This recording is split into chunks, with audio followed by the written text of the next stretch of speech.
Have you ever wondered how cheese, a beloved staple in cuisines worldwide, is made? Our journey begins with a seemingly simple ingredient, milk, yet through a fascinating process, it transforms into the myriad of cheeses we know and love. From the sharp tang of cheddar to the creamy decadence of brie, cheese is a testament to culinary diversity and creativity. So, how does this transformation occur? It's time to uncover the fascinating process of transforming simple milk into the delectable treat that is cheese.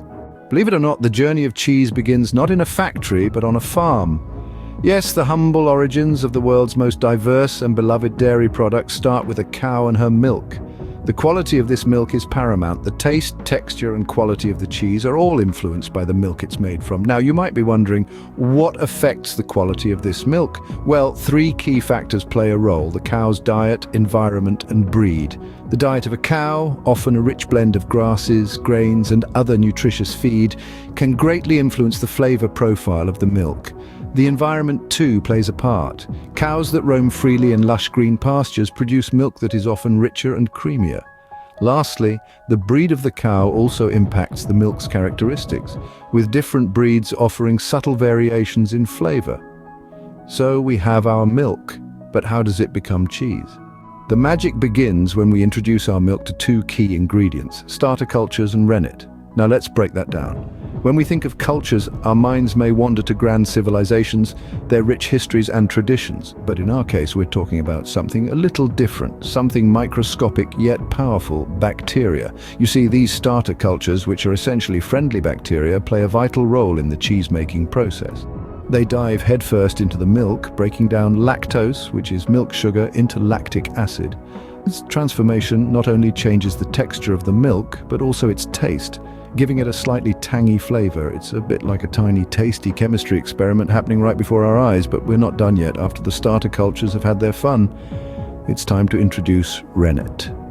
Rennet, traditionally sourced from the stomachs of ruminants, is the secret agent that coagulates the milk. This means it causes the milk to thicken, forming a custardy consistency, and then separates it into curds and whey.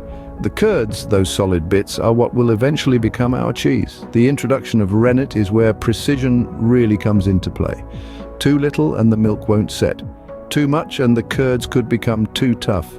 It's a delicate balance, a dance of chemistry and artistry that requires a keen eye and a steady hand. As the curds start to form, they're like tiny white islands floating in a sea of whey. It's a mesmerizing sight, really, watching these curds emerge, knowing that they're on their way to becoming something truly delightful. It's a testament to the magic of cheese making. With our curds formed, the cheese is starting to take shape. It's not quite there yet, but with each step, we're closer to that final, delicious product we all know and love. So let's press on, shall we? Now that we have our curds, it's time to cut, cook, and drain them. Picture this. Our curds are like a sponge, holding onto a liquid known as whey. To release this whey, we need to cut the curds. Imagine slicing into a loaf of freshly baked bread.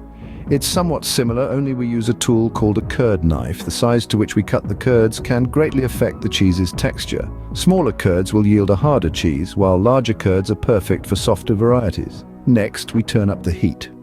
Cooking the curds is a delicate art requiring attention and precision. It's not as simple as boiling an egg or grilling a steak.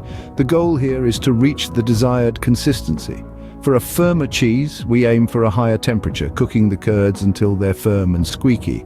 If we're after a softer cheese, we keep the heat low, letting the curds gently cook until they're creamy and smooth. Now comes the draining. We separate the curds from the whey, much like parting the sea. For hard cheeses, we press the curds to expel as much whey as possible. Soft cheeses, however, need some whey for that creamy, lush texture. So we let them drain naturally, holding onto just enough moisture. The curds are ready, but we're not done yet. The final steps in cheese making involve molding, pressing, and aging. These processes are crucial in shaping the cheese's character, texture, and flavor. After our curds have been cut, cooked, and drained, we move on to molding. This is where our cheese begins to take on its familiar form. The curds are packed into molds, or hoops as they're sometimes called, which come in a variety of shapes and sizes. Round molds for wheels of cheddar, rectangular ones for bricks of Colby. and even heart-shaped molds for specialty cheeses. The shape of the mold not only determines the cheese's final form, but can also influence its taste and texture. Once the curds are nestled in their molds, we move on to pressing. This is a vital step as it expels any remaining whey, ensuring a firmer texture. The cheese is pressed with just the right amount of weight to squeeze out the whey without crushing the curds. It's a balancing act of pressure and patience, and every cheese has its own precise pressing recipe. Lastly, we come to the final stage of cheese making: aging, also known as affinage. It's here that the cheese is allowed to rest, mature, and develop its unique flavor. The length of this period can vary greatly, from a few weeks for a mild young cheese to several years for a robust, aged variety. The conditions in which the cheese is aged, the temperature, humidity, and even the air quality can drastically alter the end product. Aged in a cool, damp cave, and you might get a rich, earthy blue cheese. Aged in a dry, airy room, and you might end up with a sharp, crumbly cheddar. These final stages, molding, pressing, and aging, are where the true artistry of cheese-making shines. Each decision, each subtle variation in process can create a world of difference in the final product. And there you have it, the intricate journey from milk to cheese. From farm to table, cheese is a testament to the art of food transformation. This humble milk product takes a fascinating journey, being stirred, cut, cooked, molded, pressed, and aged into a myriad of forms.